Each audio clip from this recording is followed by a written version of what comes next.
সকাল বন্ধুরা, সকালের অবস্থা দেখো। শুধু সকাল না, দিন রাত 24 ঘন্টা বৃষ্টি হয়েই যাচ্ছে, মুষলধারায় বৃষ্টি। একদম বৃষ্টি থামারই নাম নেই। প্রচণ্ড জোরে বৃষ্টি হচ্ছে, হয়েই চলেছে। একদম মানে নিম্নচাপ চলছে। আকাশ পুরো কালো হয়ে রয়েছে দেখো, চারিদিকের আকাশ পুরো কালো। আর এই বৃষ্টি মানে টানা কত দিন ধরে যে হচ্ছে তার কোনো ঠিকানা নেই, বৃষ্টির বিরামও নেই।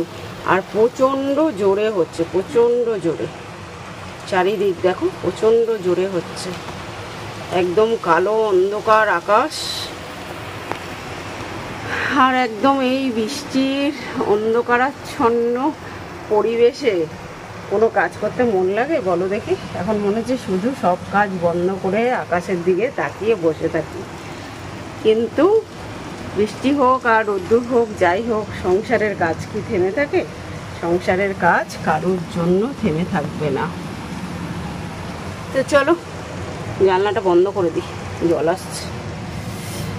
বৃষ্টিতেই সংসারের কাজ শুরু করি। বন্ধুরা, সকালবেলা উঠে এই যে দিনের বাসি কাজকর্ম সেরে সবজিপাতি কেটে নিয়েছি। আর কালকেই আনা হয়েছে। আর দেখো পটল পুরো পেকে ঢোল। আর রোজ রোজ পটলের ঝোল খাওয়া যায়?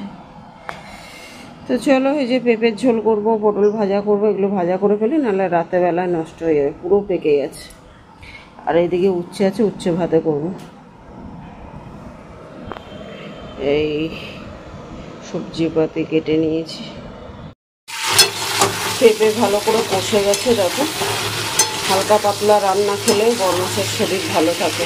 আর একটু বেশি তেল মশলা খাওয়া হলে আবার শরীর খারাপ করে। তো যেটা খেলে শরীর ভালো থাকে সেরকমই খাবার খাওয়া উচিত, তাই না?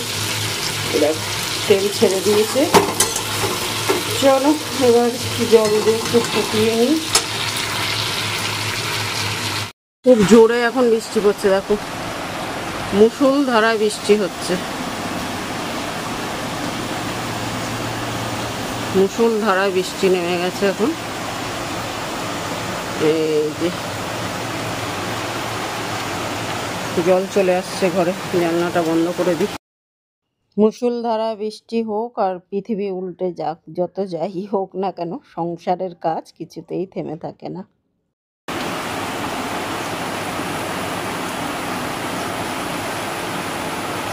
চলো, ভিজে আসবে এখন। এই বৃষ্টিতে ভিজলেই না জ্বর, শরীর খারাপ এসব হবে। বাবা ওদিকে পটল পুড়ে যাচ্ছে, চলো জানলাটা বন্ধ করে দিই। তো দেখো এদিকে ভাতটা উতুল এসছে, একটু নামিয়ে রেখেছি। নামিয়ে রেখে এদিকে কিছুটা করে নিচ্ছি, তাড়াতাড়িও হয়ে যায়, গ্যাস বেঁচে যায়, সব কাজ একসঙ্গে হয়ে যায়। নাহলে সকালে যা তাড়াহুড়া থাকে না, করা যায় না। এদিকে দেখো পেঁপে কষে গেছে, ভালো করে তেল ছেড়ে দিয়েছে পেঁপে থেকে। আর এদিকে উচ্ছেটা একটু সিদ্ধ বসিয়েছি। উচ্ছে সিদ্ধর এই জলটা খুব উপকারী, মানে যাদের অ্যালার্জি আছে বা অন্য কোনো সমস্যা, বড় বড় রোগও কিন্তু এতে অনেকটাই কমে যায়। আমার হাজব্যান্ডের যেহেতু অ্যালার্জি প্রবলেম আছে, তো মাঝে মধ্যে একদিন দুদিন বাদে বাদে এরকমভাবে খাই, দুজনেই খেয়ে নিই। মেয়ে তো আর খায় না, আমরাই খেয়ে নিই। তো চলো, যেদিন একটু ভারী মানে রিচ খাওয়া দাওয়া হয়, তারপরের দিন একটু হালকা পাতলা খেলে শরীরটা ভালো থাকে। আর পেঁপে তো স্বাস্থ্যের পক্ষে খুব উপকারী, ওই জন্য যেদিন একটু মাছ মাংস খাওয়া হয় পরের দিন একটু পেঁপেটা খাওয়ার চেষ্টা করি, শরীর ভালো থাকে এতে। চল এবার একটু জল দিয়ে ফুটিয়ে নেবো, ব্যাস হয়ে যাবে।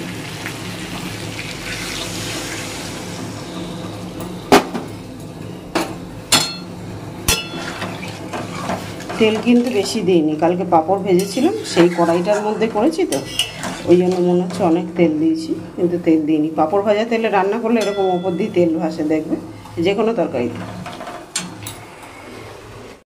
পেঁপে বলতে গিয়ে পটল বলে ফেলেছি। পেঁপেটা কষে গেছে, তো ওটাকে ভালো করে গরম জল দিয়ে একটু ফুটতে বসিয়ে দিয়েছি। যতক্ষণ ফুটছে ততক্ষণে আমি ভাবলাম একটু কেচে নিই, কাচার তো কোনো বিরাম নেই। ঝড় বৃষ্টি হোক আর যাই হোক না কেন কাচতে তো হবেই, কাচা তো আর থেমে থাকবে না। তো এগুলোকে ভালো করে বাথরুমেই বালতির ওপর রেখে জল ঝরিয়ে তারপরে ঘরে মেলে দেবো, জল ঝরে গেলে। এদিকে ভাতটা উপরে দিয়ে দিয়েছি দেখো। আর এদিকে আজকে একটুখানি পরোটা করবো, আজকে রুটি না। ওই জন্য কড়াই করেই করছি, এটা করে মেখেছি। সকালবেলা যা তাড়াহুড়া থাকে না, এতে আর বলার মতো না। চলো আগে এটা সেঁকে নিয়ে তারপর তেলে ভাজবো, তাহলে অল্প তেলে হয়ে যাবে পরোটাটা। আজকে বড়মশাই টিফিনে পরোটা নেবে, ওই জন্য এখনও পটলটা ভাজা বাকি আছে। 3-4টে করে একসঙ্গে করব, অল্প তেলে হয়ে যাবে। এভাবেই করি আমি, অল্প তেলে যখন করার হয়। আর সকালবেলা এত তাড়া থাকে, তখন কম সময় কিভাবে তাড়াতাড়ি কাজগুলো হবে। এই যে বেলে নিয়েছি একসঙ্গে, এরমভাবে করি না আমি, কিন্তু এখন প্রচণ্ড তাড়া আছে, বড়মশাই তাড়া আছে বেরাবে, ওই জন্য এরমভাবেই করছি। সেঁকে নিয়ে তেলে ভেজে নেবো, 2টো পাটে হয়ে যাবে। আমরাও একটু ব্রেকফাস্টে খাবো, বড়মশাইও নিয়ে যাবে। চলো তাড়াতাড়ি করে নিই। এদিকে দেখো পেঁপের ঝোল পুরো ডান, ভাতও হয়ে গেছে, আর এদিকে দেখো পরোটাও পুরো হয়ে গেছে। অল্প তেলে একদম চটপট করে হয়ে গেল। হালকা করে সেঁকে নিয়ে তেল দিয়ে এরকম ভাজলে অল্প তেলে হয়ে যায়। আর এখানে পটলটাও দেখো অল্প তেলেই ভাজবো, নুন হলুদ দিয়ে দিয়েছি। আর এই ঢাকা চাপা দিয়ে করলে না একদম অল্প তেলে ভাজা হয়ে যাবে, নাহলে অনেক তেল লাগে। পটল বেগুন এরমভাবে অল্প তেলে চাপা দিয়ে ভাজলে অল্প তেলে কিন্তু ভাজা হয়ে যায়। চলো এগুলো সব পেকে গেছে, এগুলো না করলে না রাতে নষ্ট হয়ে যাবে, ফেলে দিতে হবে। আর পয়সা দিয়ে কেনা জিনিস, 2 টাকা হোক বা 200 টাকা, ফেলতে গায়ে লাগে, তাই না বলো? চলো সারা দিন বৃষ্টি হয়েই চলেছে, কাল রাত থেকে একদম অন্ধকার হয়ে বৃষ্টি হচ্ছে, বোঝা যাবে না ক্যামেরা। চলো এটা ভাজা হলেই আমার রান্না ডান পুরো। অল্প তেলে দেখো পটল ভাজা হয়ে গেল, তেল আবার রয়েও গেল। এভাবেই কিন্তু অল্প তেলে রান্না করি আমি। তো দেখো রান্নার পার্ট হয়ে গেছে, আমাদের ব্রেকফাস্টও হয়ে গেছে, আর বড়মশাই খেয়ে দিয়ে অফিসেও বেরিয়ে গেছে। আর চলো এখন সমস্ত কাজ কমপ্লিট হয়ে গেছে, ঘর দৌড় মোছা টোছা, গ্যাস পরিষ্কার, সমস্ত কাজ কমপ্লিট করে যে বাসনটা এখন মেজে নিলেই ব্যাস হয়ে যাবে। বাসনটা মাজা হয়ে গেছে, মানে ধুয়ে নিচ্ছি। ধুতে ধুতে একটা ফোন এসে গেছিলো, ওই জন্য আবার উঠে গেছিলাম। তো দেখো ধুয়ে নিচ্ছি। আর সকাল সকাল তাড়াহুড়ো করে কাচলাম কেন বলো তো, জলটা বললাম না বাথরুমে ঝরিয়ে নেবো, তো বাথরুমে ভালো করে ধুয়ে ঠুয়ে একটা বালতির ওপরে, বালতির ঢাকনা চাপা বালতির ওপরে আর কি ভালো করে রেখে দিয়েছিলাম। জল কিন্তু একদম ঝরে গেছে, আর ভালো করে তারপর নিগড়ে ঘরে মেলেও দিয়েছি, জানো তো। এখন একদম পুরো মানে 2-3 দিন ধরে শুকাক, অসুবিধা নেই। তো এভাবেই বৃষ্টির দিনগুলোতে জামা কাপড়গুলো শুকাচ্ছি, কারণ প্রচণ্ড বৃষ্টি হচ্ছে, প্রচণ্ড বৃষ্টি, মানে বৃষ্টির বিরাম নেই, প্রচণ্ড জোরে আর কি বৃষ্টি হচ্ছে, এত বৃষ্টি হচ্ছে মানে বন্যা হয়ে যাওয়ার জোগাড়, এত জোর বৃষ্টি হচ্ছে। তো যাই হোক, বৃষ্টির দিনে তো আর ওই যে বললাম, বৃষ্টি হোক যা হোক, সংসারের কাজ তো আর থেমে থাকবে না, সংসারের কাজ করেই যেতে হবে, সমস্ত কাজ করতে হবে। আর জামা কাপড় ভুড়িয়ে কতদিন রাখা যায়, টানা বৃষ্টি তো হয়েই চলেছে, রোজ এখন বৃষ্টি হচ্ছে, এত বৃষ্টি আজকে তো প্রচণ্ড পরিমাণে, আর অত্যাধিক পরিমাণে হচ্ছে আজকে, মানে থামছেই না। আমি আসলে ভোরবেলা ভিজিয়ে দিয়েছি, তো তখন বৃষ্টিটা ছিল না, তারপরেই নেমেছে। তো আর কি করব, রেখে দিলে তো নষ্ট হয়ে যাবে জামা কাপড়গুলো, ওই জন্য ভাবলাম কেচে নিই, যে আগে যা হয় দেখা যাবে। কারণ এই বৃষ্টির ওয়েদারে একদিনে শুকাবে না, 2-3 দিন ধরে শুকাবে, না কেচে ভুড়িয়ে রাখলেও আবার হবে না। তো ওই জন্য কেচেই নিয়েছি। আর এই এখন বাসন কটা মেজে স্নান টান করে তারপর পুজো দেবো। এখনও কিন্তু প্রচণ্ড জোরে বৃষ্টি হচ্ছে, প্রচণ্ড জোর, মানে প্রচণ্ড জোরে। এখন একদম অন্ধকার, ক্যামেরায় ওরকম আলো দেখাচ্ছে, কিন্তু একদম অন্ধকার হয়ে গেছে, রাত্রিরের মতো। চলো তোমাদের সন্ধেবেলা দেখা হচ্ছে তোমাদের সঙ্গে, সন্ধ্যের আকাশটা তোমাদের দেখাবো আজকে। ও সন্ধ্যা বন্ধুরা, বাইরে ক্যামেরায় এরকম আলো আলো দেখাচ্ছে, বুঝলে, বাইরে এখন একদম অন্ধকার, আকাশটা যে নীল দেখছো সেটা পুরো কালো হয়ে রয়েছে, একদমই কালো হয়ে রয়েছে আকাশটা, কিন্তু দেখো ক্যামেরায় পুরো নীল দেখাচ্ছে।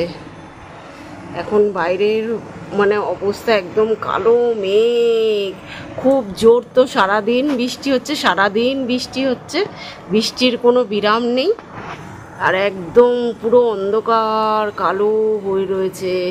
একচোট বৃষ্টি এক্ষুনি হয়ে গেল, ঝমঝমিয়ে হয়ে যাওয়ার পর এখন ওয়েদার পুরো কালো, একদম সন্ধে হই আর কি। এই দেখো ক্যামেরায় এরকম পরিষ্কার দেখাচ্ছে, কিন্তু একদম কালো হয়ে গেছে, মানে এক্ষুনি আমার নামবে না নেমে গেছে বোঝা যাচ্ছে না। ও বৃষ্টির আওয়াজ তো হচ্ছে, নেমে গেছে, বৃষ্টি নেমে গেছে গো। এই যে বৃষ্টি পড়ছে বুঝতে পারছো, এই যে দেয়ালটার দিকে তাকাও তাহলেই বুঝতে পারবে। এই যে বৃষ্টি পড়ছে,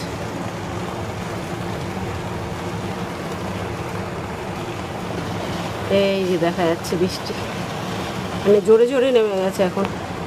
সারা দিন শুধু বৃষ্টি আর বৃষ্টি, এই হচ্ছে এখনকার আপডেট। আর এখন ঘড়ির কাঁটা হচ্ছে 6:15, মানে 6টা বাজে।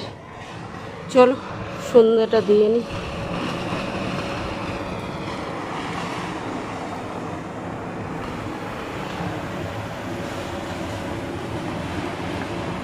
সন্ধ্যা বন্ধুরা, তো দেখো এই যে সন্ধেবেলা যেটা ছাড়া সন্ধে অসম্পূর্ণ সেটা করে নিয়েছি। আর এই চায়ের ওপরের শটটাই কিন্তু বলে দেবে চা কতটা টেস্টি হয়েছে। তো চলো চা ঠান্ডা হয়ে যাওয়ার আগে খেয়ে নিই। মেয়েকে ডিনার করতে দিয়ে দিলাম। আজকে ডিনারে ছিল রুটি আর আলু ভাজা, পরে আমরা করব। বন্ধুরা দেখো প্রচুর জোরে এখন মুসুল ধারায় বৃষ্টি হচ্ছে। এই বুঝতে পারছো তোমরা, এই যে প্রচণ্ড জোরে হচ্ছে, মুসুল ধারায় বৃষ্টি হচ্ছে। রাস্তাঘাটে এখন জল জমে গেছে। এই দেখো মুসুল ধারায় হচ্ছে, তার সঙ্গে সঙ্গে ঝড় হচ্ছে প্রচণ্ড। চলো জানলা বন্ধ করে দিই। চলো বন্ধুরা, আবার দেখা হবে নেক্সট ব্লগে। ততক্ষণের জন্য ভালো থেকো, সুস্থ থেকো। আর আমার ভিডিওগুলো ভালো লাগলে লাইক শেয়ার কমেন্ট করে চ্যানেলটাকে সাবস্ক্রাইব করে দিও। তো আজকের মতো গুড নাইট এভরিওয়ান, টাটা।